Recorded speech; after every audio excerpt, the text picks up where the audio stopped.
But then at the end of the day, the blessing in disguise is we all have got ample time to spend with the family. And majority of the cases to take care of ourselves. One issue again, which has become a passion for me, is the safety of our doctor and healthcare profession. We have to be very, very critical of the protocols we follow. We revisit the protocol. Again, revisit. It is just like going for an exam. Every day should be an exam, and we have to do the revision. And learn to identify wherever you have faltered and immediately don't neglect your safety. My seniors with comorbidities and other problems, please do not hide it. We have had and have enough in life that we can be careful in what we practice. And safety saves. That is why last time I had tasked rather the women doctor wings, and even now Mission Pink Health has been roped in because I'm planning that to rope in each and every wing of IM in these times when they're having webinars on other things to devote exclusively 5 to 10 minutes. And I would request you to please come up with awareness messages, motivational messages across the country, circulate in your groups. IMF is also starting it, you also start. Another issue which is disturbing to all of us is the increasing number of suicides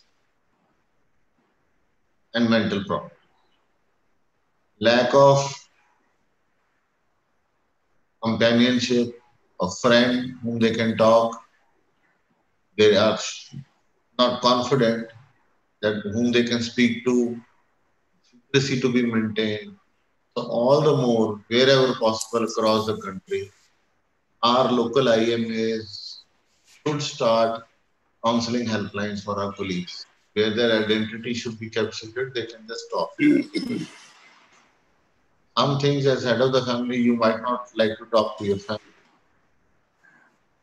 Some things, your fears. These all problems are going to totally change our medical.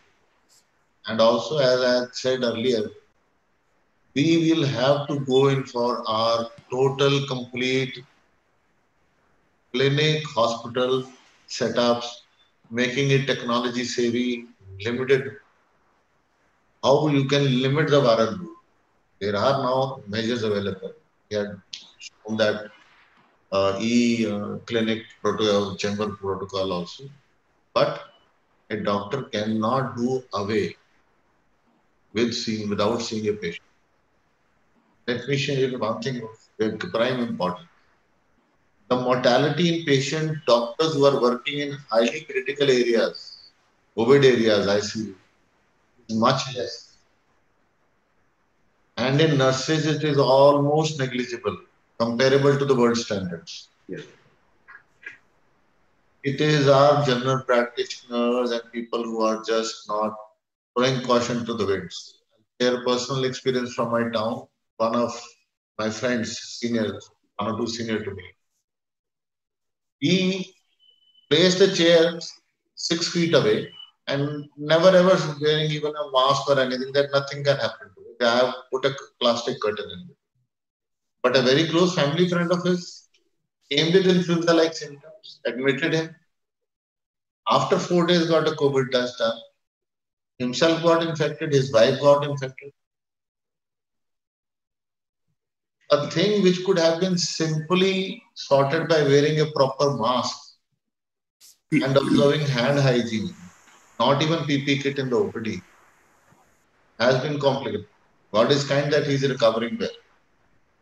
Seeing the other problem of masks, good quality masks not being available. I am got in touch and with 3M. So now, as you are all aware, FFP2 masks directly from the company certified, German made, are available at a price of 36 rupees where it reaches. This says two things. One is black marketing, second is quality, because a lot of fake masks are available in the town.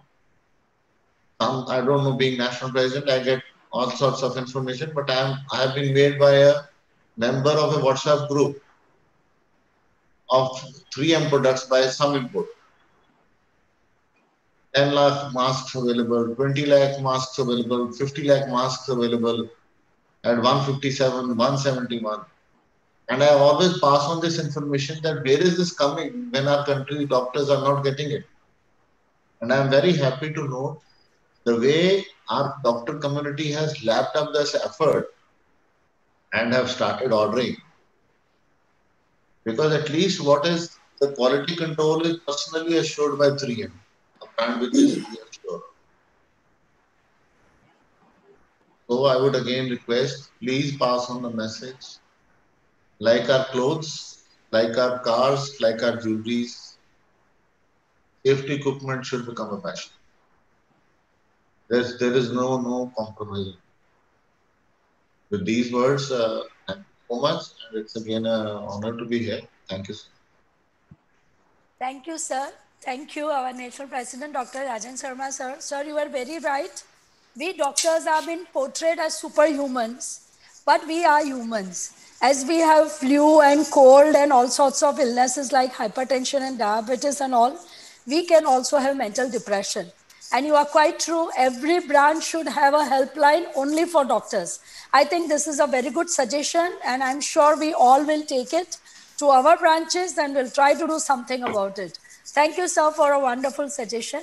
Now I request our very hardworking and serene, our Honorable Secretary General, Dr. R.V. Asokan, sir, to address us.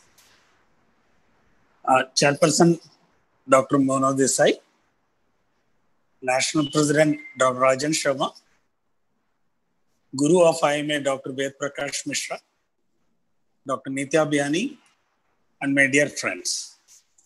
It has been a very busy IMA year. It's true that the travel has been scaled down, but every hour, every minute, we have lived up to the expectations of the profession, people, and the government. The duty of IMA is primarily towards its members, which we have substantially taken up this year. The year started with the taking away of the healthcare institutions in the pollution control laws into non-industrial sector. That was not a small thing, but it has to fructify in the ground. We started also against the violence during this COVID times. You may not even remember the white alert and the candle lighting that we ordered, where the government took note and the president of IMA and few of our IMA leaders, we had a discussion with the Home Minister, and the Epidemic Diseases Act was amended in a day and an ordinance was promulgated in the same afternoon. The president of Indian Medical Association was invited by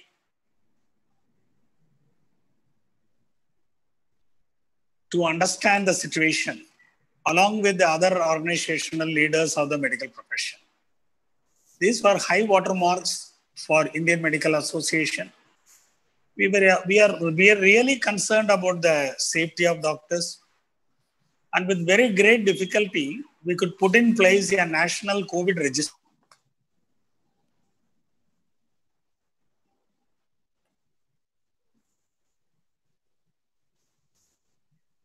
And this data we are able to provide even to the government. But this has also opened our eyes. And that is why that we have given the instruction to many branches to open quarantine, to reserve beds for doctors in hospitals so that they can be treated. And the initiative to relax the norms for scheme, social security scheme, family welfare scheme, health scheme are in place. And another initiative that we found, because of the mismatch between the guidelines and the administration on ground, we have again put up a important demand of the medical profession, Indian medical services, which are equal to IAS as an all India services.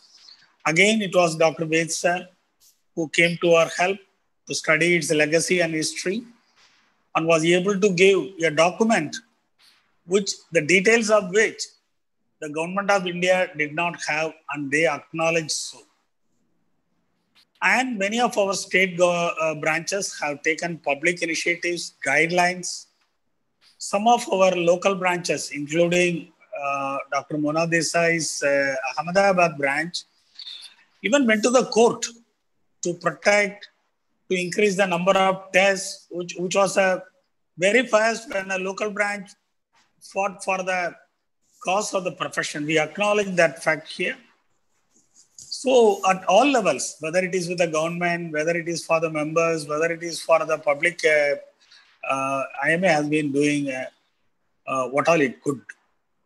IMA was first to start a 24 hours helpline for the public, then psychosocial helpline for the doctors and nurses.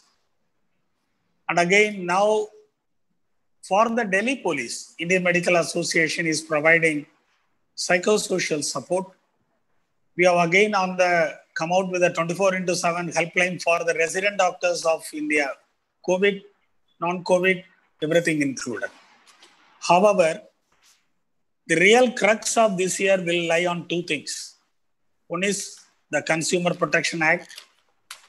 There is a lot of ambiguity how the Consumer Protection Act has laid down itself. But I can tell you that we need to fight to get our way through. There has to be a political as well as a legal initiative.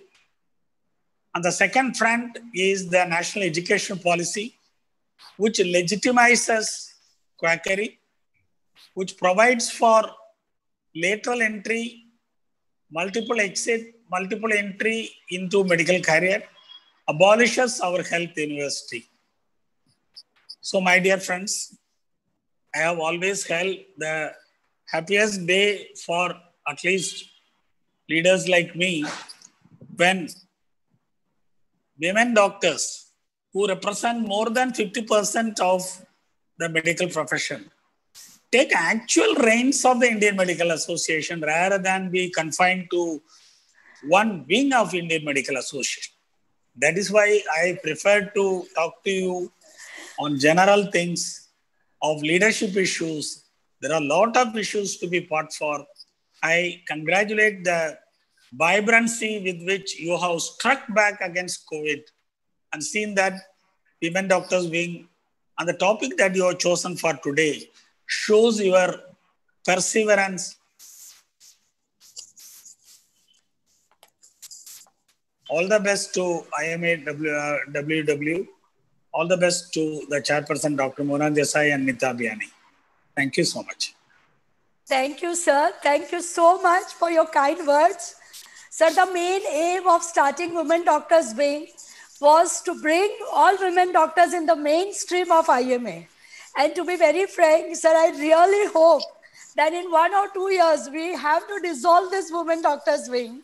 And it won't be any necessary because nowadays we see all women doctors have started becoming active and they are taking real great interest in all the activities of Indian Medical Association. So I think our aim has been fulfilled. Thank you so much for your blessings and wonderful words. Thank you, sir. Now we go on to our... Madam, yes, can I interrupt? Yes, sir. You are the first chairperson of a wing who's openly, publicly saying that I would be happy to dissolve the wing, which is unlike in IMA. True, sir. Thank you for that. Thank you, sir. There. So that is sportsman spirit. You start a thing and you are ready to dissolve it when your aim is over. So I think that's the best part of it. Right, sir. Thank you, sir. And now, without wasting much of our time, and I know you're not here to listen to me, but as the custom goes, I have to introduce our esteemed speaker. He really does not need any introduction. And I feel like a minuscule, introducing such a great esteemed speaker. But yes, here is a very brief biodata, or I would say resume, and I'm going to introduce our esteemed speaker. Because if I go into detail, I think the whole hour will be there introducing him. So, as you all know, our today's speaker is Dr. Vedprakash Mishra, and the topic today is resilience, the need of the hour. He has been conferred the most prestigious Dr. B.C. Roy National Award for the year 2016 in recognition of merit of an eminent medical teacher by our own Honorable President at Rashtrapati Bhavan in March 2017.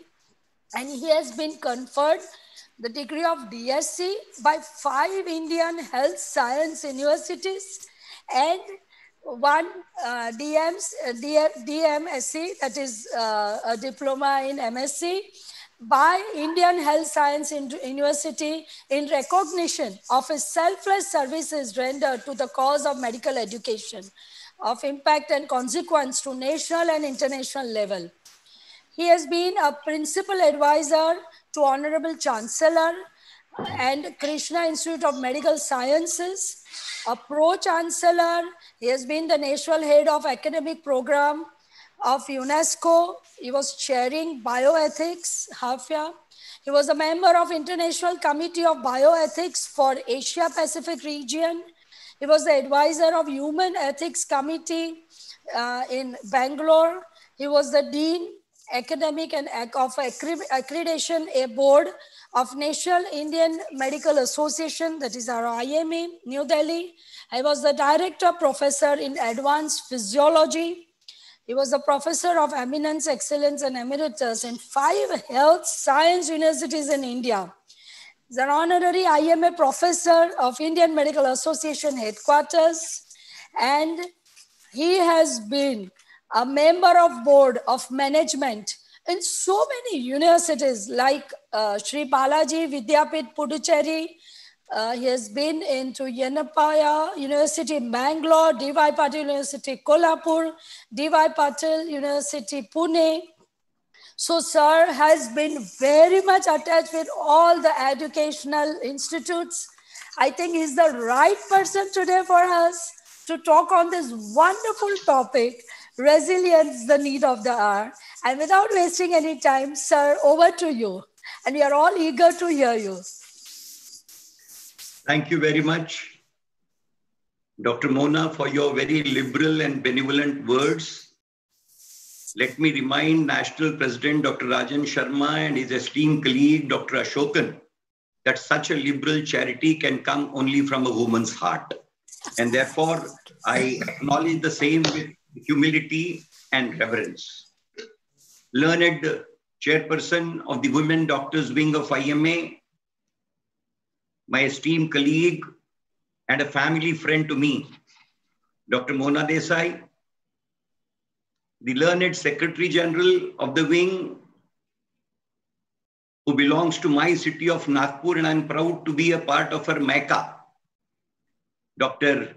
Neeta Biyani, the learned National President of IMA, our leader, Dr. Rajan Sharma, the Honorary Secretary General, a very erudite and a hard-devoted man committed to Gandhian principles, Dr. R.V. Asokan, all the members and office bearers of Women Doctors Wing of IMA, and all those who are participating in this webinar organized by the wing.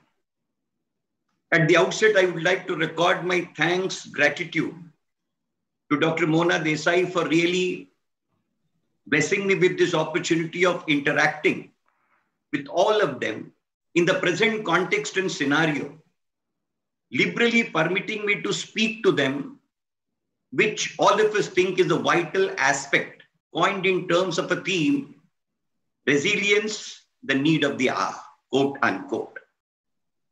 At the outset, I would like to join Dr. Rajan Sharma and Dr. R.V. Asokan that frankly speaking, a man who by virtue of the natural bane is devoid of a leg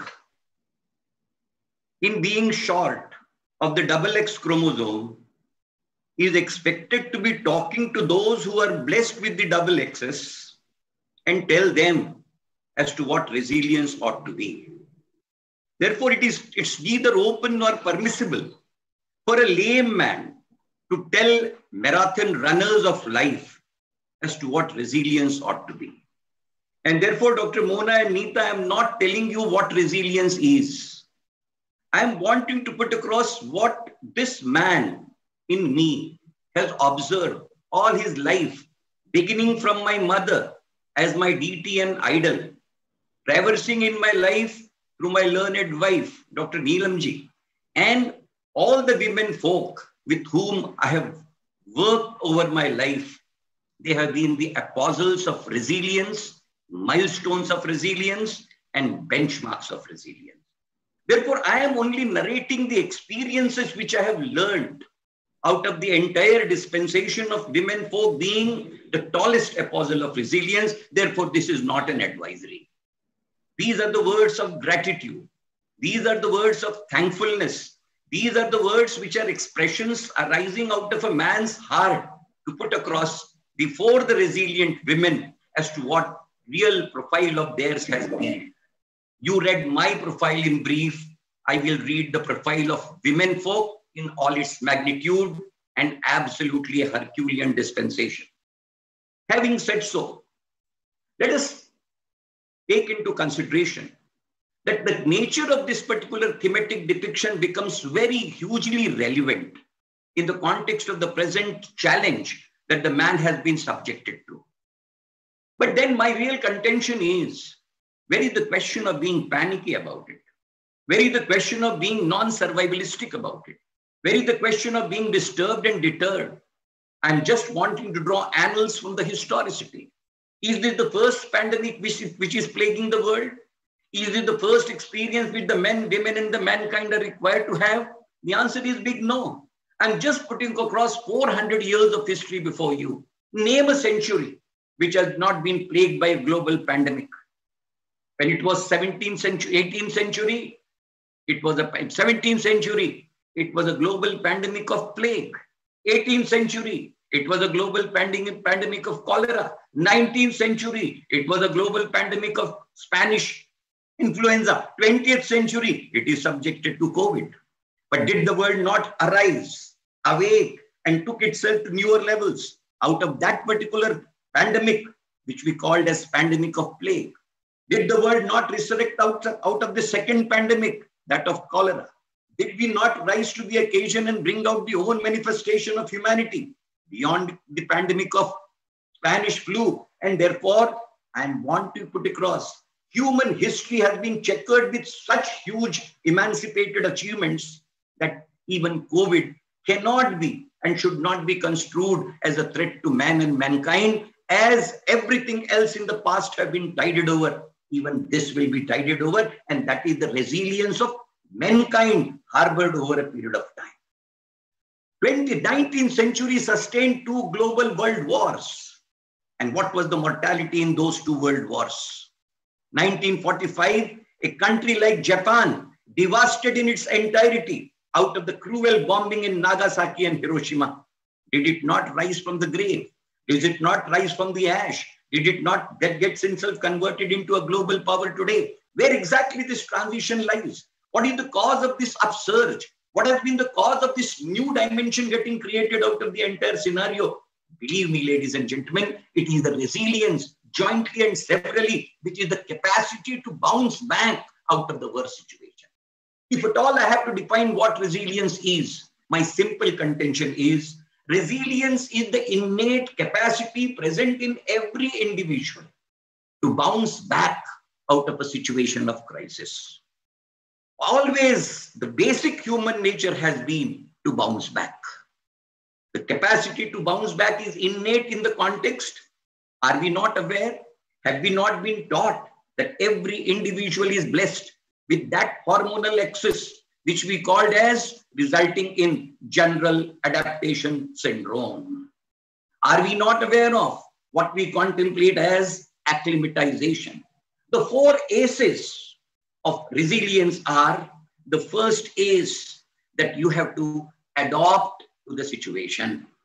Adoption to the situation will mean working out adaptations to the situation. Adoption and adaptation will mean you will have to become an adept, expert in it. And these 3 A's put together will generate the 4th A's, and that is acclimatize to the situation. And therefore, I'm talking the 4 A's, which basically are vested with all of us. The first A is of adoption. The second A is adaptation. The third A is adapt. And the 4th A is acclimatize. Innate in us, all of us. And therefore, to say that the resilience is to be borrowed, resilience has to be inculcated, it has to be imagined, it has to be contemplated. No, ladies and gentlemen, I refuse to buy this concept. It is innate in us. The Sphinx rises from the ashes. What for? Not because it has got any spirit different than the man. It is the spirit to arise even out of the graveyard and rise with an echelons which are unparalleled. That is the historicity of man. That is the propensity of the man. And when I say, whenever I'm saying man, it is woman in which man is included. That is the baseline which I'm wanting to put across. Never be mistaken by my word, man. Man is a small inclusion. Even the English spelling is very loud and clear on that. A man does not include a woman, but it is a woman in whose spelling the poor man lies. And this is the definition which should always be harbored in the back of my mind. And therefore, I am using man as a small part of the woman. And that small part is the broken leg of that X chromosome, which I brought it out right in the beginning itself. Therefore, resilience is an innate, intrinsic worth present in every individual, which gets manifested in crisis in a required manner. But the question is, we need to understand what crisis exactly does. What is the basic quest of all of us? Our basic quest is tranquility in every sphere, every walk, every situation, stability, safety, security, protection, insulation. This is exactly the quest in terms of the need profile.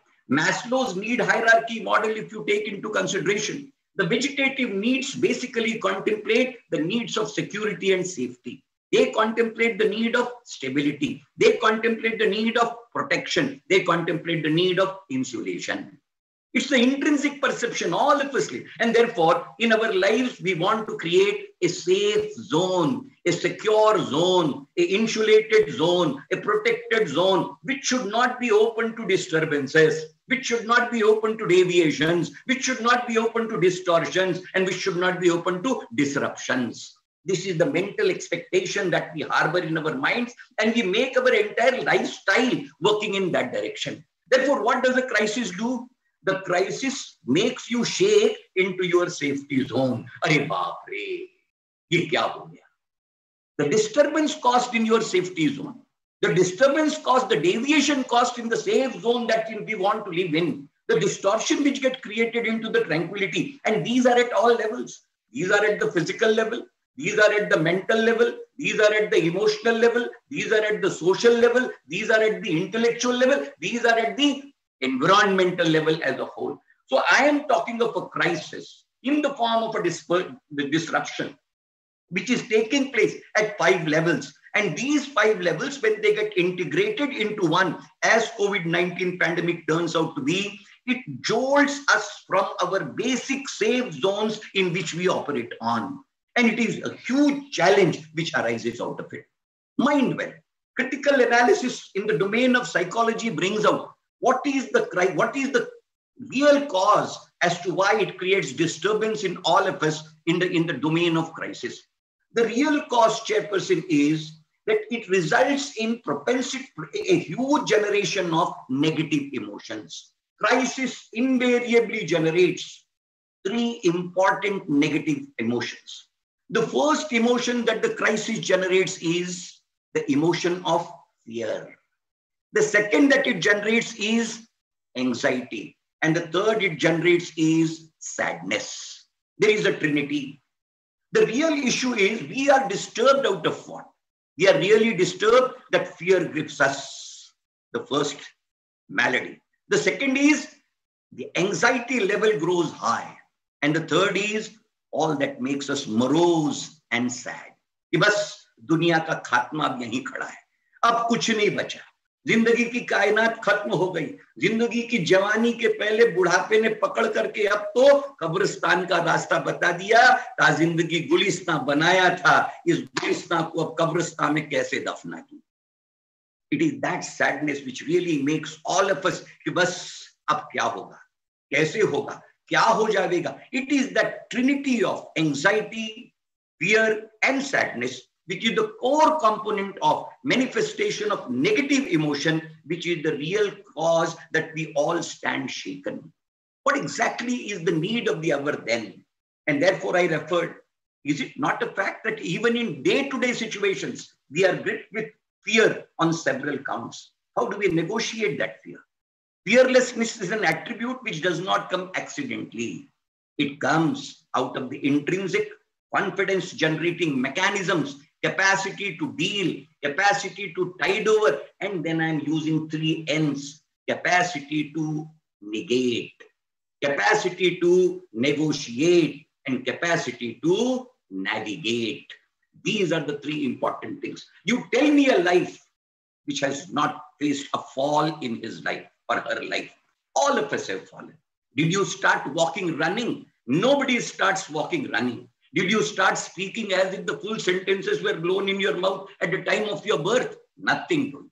All of us were born alive. All of us learned to walk alive. All of us started to run the same mode and manner in which everybody was required to learn. And there cannot be a running mechanism without there being a fall. But a fall is always there, not to be crestfallen. A fall is always there to rise from that fall. And anticipating that this was not the last fall, there may be still more falls which are likely to come. And therefore, capacity to tide over that fall is the intrinsic biochemical mechanism, the hormonal mechanism, the neurohormonal integration, which we contemplate as general adaptation syndrome, which I referred to. What exactly is the operational part of it? The operational part of it is a situation of crisis. There are 3 options that you generate for yourself. The first operation is flight. भाग जाओ वहां से. The second is fright. डर से कांपते रहो. But there is a third F also. And the third F is fight. And that fight is fight to finish. It is out of these 3 options, negation of a sense of fear, which makes you run away from the situation. And that is the first F, flight. Negate the flight. The second F is left, and that is fright.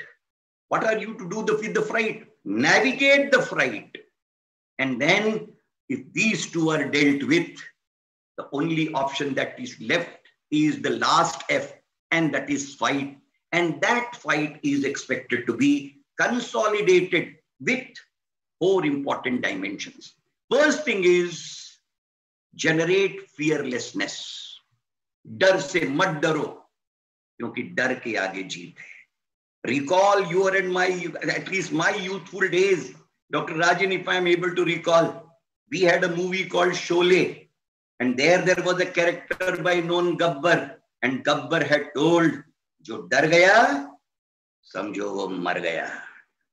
It is that sense of fear which ruins you. It is that sense of fear which annihilates you. It's that sense of fear which makes you a deadwood, even with your vibrant life. Fearlessness is the hallmark of resilience. Resilience is a child which is born out of the womb of a mother, which is called as fearlessness. Even the Vedic literature so beautifully contemplates. In the Upanishad of Narad Mo, Narad is wanting to put across to a 10-year-old child, Dhruva, what is he teaching? He is teaching the essence of Amaratva, immortality, and Dr. Asokan, the 5 dimensions which were told by by Narad Muni, Narad Rishi, to the poor 10-year-old child, Dhruva. What were they?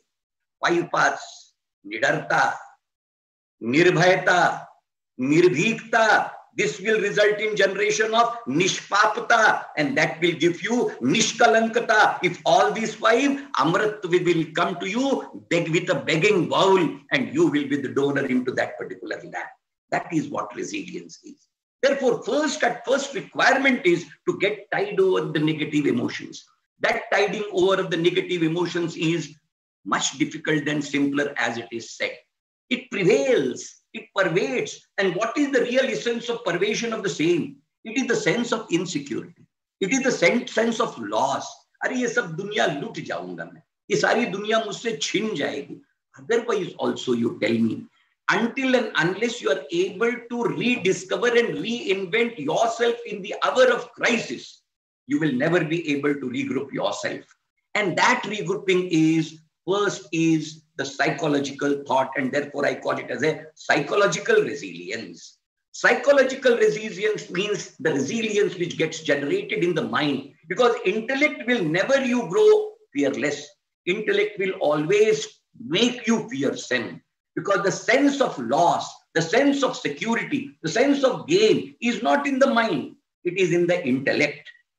A poor child out of ignorance can play with even the most poisonous snake. And that is his ignorance, because he does not know what it is. His intellect is not in a position to decipher it. But the moment we are grown, we decipher the magnitude, and even a non-poisonous snake does not entitle us to take the liberty of putting it round our own neck, and at least on that count, becoming a Shiva in our own way. That is a sense of fear. It is that sense of fear which grips the mind, which works out an attitude which is born out of the fear, which results in an operation of security which is born out of fear, and therefore that security ensures, come what may, this is something which is now so dear and sacrosanct to me, because it is so hugely insulating that it should not be lost. Therefore, the first requirement is psychological resilience. And that I always say, this will be psychological resilience is the only parameter which will make you tide over what is called as the sense of fear. Difficulties. You tell me, who has not faced difficulties? Difficulties are invariably there. It could be a difference in magnitude of the difficulties. If my poetic version of tiding over the difficulty in the context of resilience I am required to put across National President, I am wanting to require to go back to those small 4 lines put in by a very famous Hindi poet who says, जो अडिग रहता है अड़ा तूफान में बरसात में, वही तारा टूट जाता है शरद की रात में, मुक्त जीवन की प्रकृति भी द्वंद्व में संघात में. And then what is the epitaph? फूल कांटों में खिला था, सेज पर मुरझा गया. कांटों में जब तक फूल खिला हुआ होता है, लाजवाब होता है. जिस दिन सेज पे आता है, उसकी हस्ती केवल हमारे बोझ के नीचे घुटन के साथ दबकर मर जाने की है. इसलिए कभी फूल सेजों पर नहीं होने चाहिए, उन्हें कांटों पर ही होने चाहिए. जो कांटों में होते हैं वो फूल होते हैं, और जो फूल सेजों पर होते हैं वो अंग्रेजी के FOOL फूल हो जाया करते हैं. It is that difference which I am wanting to put across as to what subtlety you are required to be taking note of. And therefore challenges. Challenges are first perceived by the mind, and it is that perception of the challenge. What is that perception of the challenge? Perception of the challenge is possible only by a positive attitude. Positive attitude is, hum honge kamyab. I am born to rule. I am born to be a victor. Victory is something which has to lick my feet, because my feet are lotus feet, making the victory dance to my tunes. And that is exactly the positive emotion. It may sound arrogant. It may sound as if it is exuberant, but believe me, ladies and gentlemen, it is that intrinsic psychological resilience that I am capable of. I will and I shall. If you ask me, the greatest example of resilience, which always thought was taken to be an impossibility, came to be materialized, to which the world is a witness. I'm wanting you to take back to the same Washington Memorial. If you recall, the location in the Washington of two significant historical situations. On one side is the Capitol Hill, the seat of democratic power in America, and exactly opposite to it is the Washington Memorial. And then there is a huge ground in between. It is almost akin to our Rajpath. On one side, the presidential palace, and the other side, India Gate. I'm wanting you to recall 1964, a huge gathering was addressed by Martin Luther King. Huge gathering of humanity. It is said that it was the largest gathering that the men and mankind had seen. And where he was addressing facing the Capitol Hill with Washington Memorial at his back. And the historical speech of Martin Luther King, exactly, I'm just putting two words in it. Yes, the blacks of this country, mind my words, a oceanic change will be generated out of this human magnitude, which will make a black man enter the portals of this White House as the President of the United States of America. And this is exactly the Washington Memorial, the prophecy of the prophecy which has been generated in the name of banishment of slavery by Abraham Lincoln will entitle this Washington Memorial, standing before, reach the Capitol Hill to address with Washington Memorial in front, a 180 degrees shift. 1964, Martin Luther King did not know that his prophecy will materialize. And the slogan he gave was, yes, we can, quote unquote. What was the slogan of Barack Obama? Barack Obama's only slogan was, yes, we can. And finally, it materialized. Barack Obama also addressed a rally in 2008, but he was facing Washington Post with Capitol Hill at his back, and he also addressed the same magnitude. From Martin Luther King to Barack Obama, a White House which was called as White House, which has never thought that this White House will be required to be housing a black as its president. Historicity turned it out. That is what human resilience is. That is what 180 degree shift human resilience can generate. And that is what I am wanting to put across. These are the shifts which men and mankind have known and seen. Therefore, it is that fearlessness. And what is that fearlessness about? The fearlessness about is an aptitude which one is required to be developing. And that attitude is normal attitude before a challenge and required to be facing that challenge is an intrinsic question which arises in the mind. And what is that? I have to tide over. But the basic concept which arises in the mind intrinsically is, quote unquote, can I? And if you are to punctuate, ladies and gentlemen, can I will be only punctuated by a question mark. Now, if you are to do away with this question mark, there is only one way. And without getting away with that question mark, the crisis cannot be solved. It cannot be won over. It cannot make you emerge victorious. What is that modality? That modality is simple. If you are really wanting to punctuate can I, which is susceptibility, which is vulnerability, which is doubt, which is apprehension, that can be answered only by reversing the two words. Can I has to be converted into, replace the places of I and can with each other. Instead of can I ending up in a question mark, convert it to I can, the answer is ready. Resilience is that which is capable of shifting the places of can I to I can. And the moment can I gets converted into I can, the punctuation which is in the form of a question mark, it dissolves and it dissolves automatically. This is the attitudinal shift which is required to be created. This will mean new routines, new dispensations. This will mean self-invention. This will mean self-discovery. This will mean self-audit. This will mean self-analysis. This will mean self-renovation. This will mean self-rejuvenation. This will mean self-re-emancipation. These are the 7 steps which are required to be put across for the purposes of formulating and framing, and therefore ultimately it will end up in generation of 3 R's. Then you will be required to be reflecting. Meager reflection will not do. You will be required to be relating. With reflecting and relating, you will be realizing that you are in a position to reframe the entire pursuit that you are wanting to look up to. This is exactly the phase which I call as the phase of acceptance. We were so absolutely, the world is gripped into the fear of COVID. But don't you realize today the fear that we had maybe on in the 3rd week of March, it has dwindled down. Not that the care has to dwindle. I joined the national president in putting across that all of us have to be vigilant. Human life is precious, and definitely professional lives are more precious for a simple reason, because they are the saviors of the human life. Therefore, there cannot be a liberty in regard to the safety and security that is mandated and warranted. But then the core of the issue is it not a fact that all the humanity that was afraid of COVID today talks a different language?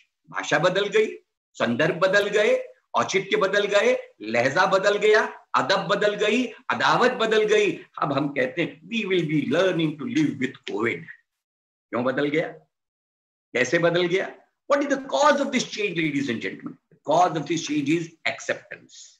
Acceptance is the mother repository of generation of a positive thought, and that positive thought getting converted into a pragmatic thought, and that pragmatic thought getting converted into a progressive action, and that progressive action resulting in a new routine of life, which by itself is an answer to a real essence of what we call as new rejuvenation and new re-emancipation.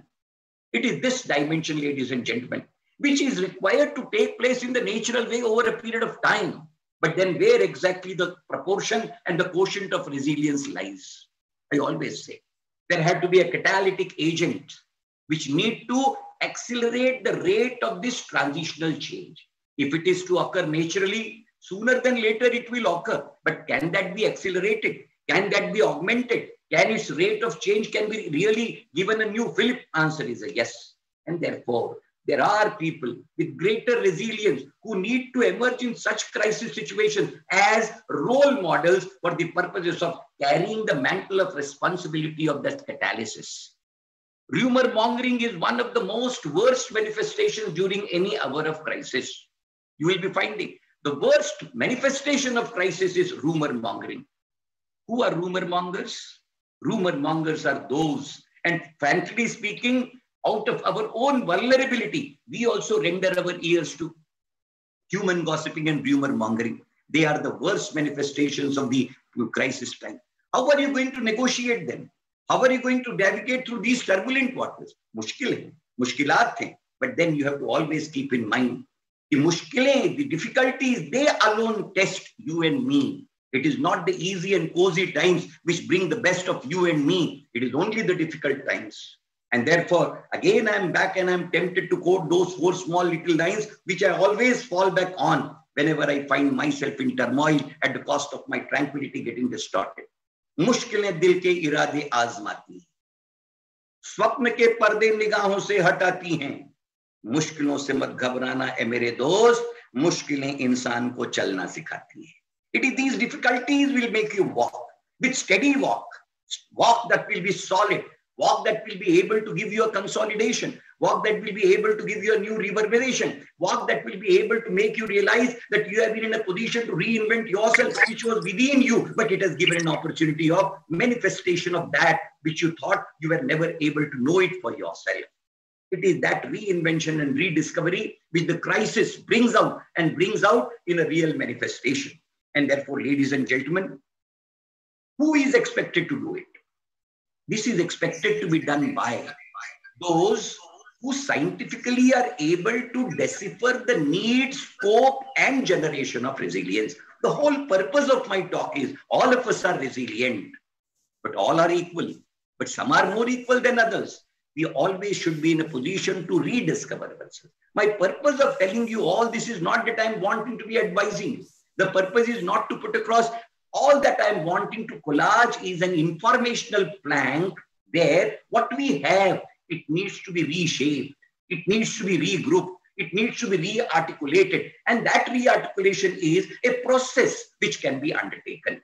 Resilience is innate, but then manifestation of the same can be reorganized, can be regrouped by virtue of acceptance being the earliest thing to take place. Positivity being a manifestation of that acceptance, translation of that positivity into an action in life, third dimension, converting that to be a new routine generated, and finally that new routine turning out to be a way of life. Is it not a fact that all people like me who were used to seminars today are operating only on webinars? What is this conversion? A seminar getting converted into webinar. This conversion is natural. But if the acceptance would have come in time, then Dr. Mona, the webinar would have been more preferable to seminar, even in the peak days of seminar, which incidentally did not happen. We did not rise to the occasion. The logistics contemplated in the seminars and handy, easy mechanisms in the webinar, are we not able to understand the difference between the two? But our perception did not permit us to realize that too, because हमारी आंखें तो खुलती ही तब हैं जब कायनात उन्हें खोलने का कारण और वातावरण निर्माण कर देती है. It is that, ladies and gentlemen, what I am wanting to put across: the intrinsic confidence, the intrinsic positivity, manifested into a routine and action with an approach and attitude where the confidence and competence to be capable of tackling the same and with a determined will to tide over it creates you to be a different personality. And when that different personality gets manifested out of it, I do not designate that as a personality. Every person only creates a personality for himself or herself. But every person is entitled to create from that personality a persona for himself or herself. And it is that persona which crisis brings out. It is every threat there is an opportunity. If this crisis was not there, many personalities of yours and mine would not have been able to manifest a persona which we could have looked for ourselves. It is that manifestation of persona. Conversion of personality, conversion of a person to personality is just an event. But conversion of a personality into a persona is an extraordinary event. And that extraordinary is born out of a womb of a mother called crisis. An absolute crisis even makes mundane mortals like me to realize that there is a persona which is hidden. Why should that not be generated? And that is the opportunity which the crisis brings about. This persona is the child born out of a midwife called resilience. It is that resilience which is capable of giving this decisive dimension of life. And therefore, do not curse a crisis. मुश्किलों से कभी घबराने का कोई कारण नहीं, because they are the alone which will bring the best in us. युद्ध के मैदान में कौन गिरता है, कौन लड़ता है, कौन उठता है, कौन बिखरता है, कौन खड़ा होता है? गिरते हैं सह सवारी मैदान जंग में, वो कुफ्र क्या गिरेंगे जो घुटनों के बल चले. जिन्हें चलने की अदावत होती है वो मैदान जंग के अंतर्गत घुड़सवारों की भांति चलते हैं. जो घुटनों के बल लरसते हुए झुक के चलते हैं, उनके नसीब के अंतर्गत, उनके जहन के अंतर्गत ये मौके न कभी होते हैं और न हो सकते हैं. It is in that context, ladies and gentlemen, wanting to put the entire gamut, having told you very clearly that I am not telling what resilience is. I really admire, I have been an ardent follower of resilience that women harbor all their life. Had it not been so, जिंदगी के अंतर्गत उनके resilience के सामने तो केवल उस चेतना को केवल नमन किया जा सकता है और उनके सामने सर झुकाया जा सकता है जो अपने मैके को तो गुलिस्तां बनाती ही हैं, परंतु दूसरे घर को भी नए आयाम के साथ गुलिस्तां बना दें. अगर वो रेजिलियंस की मूर्ति नहीं है तो हम जैसे अभागे मूर्तिकारों के नसीब में तो अपना घर छोड़ना भी नहीं लिखा हुआ है. It is that dimension which I am wanting to put across. It is that insulation to which we are subjected to, and therefore I am just wanting to put across a frame of resilience, an operational frame of resilience in the context of what is psychological resilience, what is environmental resilience, what is intellectual resilience, what is emotional resilience, and ultimately what is resilience which can be called as humanistic resilience, ending up into a humanism which is born out of the resilience itself. These are the six-fold dimensions of resilience. All of us individually. Then, आपने कभी देखा होगा, जब उजाले में चलते हैं, तो चलने वाले का हाथ छोड़ देते हैं, और जब अंधेरे में चलते हैं, तो जो हाथ मिल जाए उसी का हाथ पकड़ लेते हैं। अंधेरे में ऐसा क्या जादू है कि अंधेरे के अंतर्गत सहारा ढूंढा जाता है, और दिन के उजालों के अंतर्गत मिला हुआ सहारा भी बेसहारे होने के डर को पैदा नहीं करता। It is that sight which we need to understand, and therefore resilience is that bridge, which bridges the gap between these two sides, which is the entitlement of all of us. But that entitlement has to be worked out in form of a day-to-day manifestation, which can make life a different walk, which can make a life different proposition, and which can make a life a very different dimension in all its manifestations. And therefore, if I'm wanting to conclude in one sentence in terms of what resilience is, what it ought to be, and what exactly it is required to be dispensing in the context of the entire men and mankind, right from individually to collectivity, right from society to a nation, and from nation to the entire perspective of humanity as a whole, then I am putting it in 4 lines with the concurrence of the chairperson, if Dr. Mona Madam permits me, and with the concurrence of the learned secretary. Only 4 lines I am wanting to put across to describe what I was putting all these minutes, precious minutes that you rendered to me in terms of your keen ears to my voice. I'm just summarizing them in 4 beautiful lines, which I thought would be in a position to convey all that what I was intending to. मुसीबतों से निखरती हैं शख्सियत यारों. Personality is not शख्सियत. उर्दू का अदब शख्सियत को बड़े एक अदब अंदाज से लेकर के जाता है. मैंने इसलिए पर्सन की बात नहीं की, मैं शख्सियत की बात कर रहा हूं, बेंचमार्क की बात कर रहा हूं, माइलस्टोन की बात कर रहा हूं. मुसीबतों से निखरती हैं शख्सियत यारो, जो चट्टानों से न गुजरे वो झरना किस काम का. वो झरना अभागा है जो कभी चट्टानों से नहीं गुजरा. जो चट्टानों से गुजरेगा झरना, आप मान करके चलना, वो वक्त की रेत के ऊपर में केवल कदमों के निशान नहीं होगा, वो वक्त की रेत के ऊपर में एक इब्दता होगा, वो वक्त की रेत पर एक दस्तखत होगी, और वक्त की रेत पर होने के बावजूद भी कायनात तक अमिट होगी. That is what resilience manifests. That is what resilience is, and that is what resilience is all about. Thank you very much. Please, for the patient listening, thank you very much, Chairperson. God bless you all. Thank you so much, Vedprakash sir. You were wonderful, and I think these are 2 small words for what you have given us. You have given us an inspiration to still fight more, and you are quite true. I don't know why females are known as weaker sex. Mentally, I think we are much stronger, and today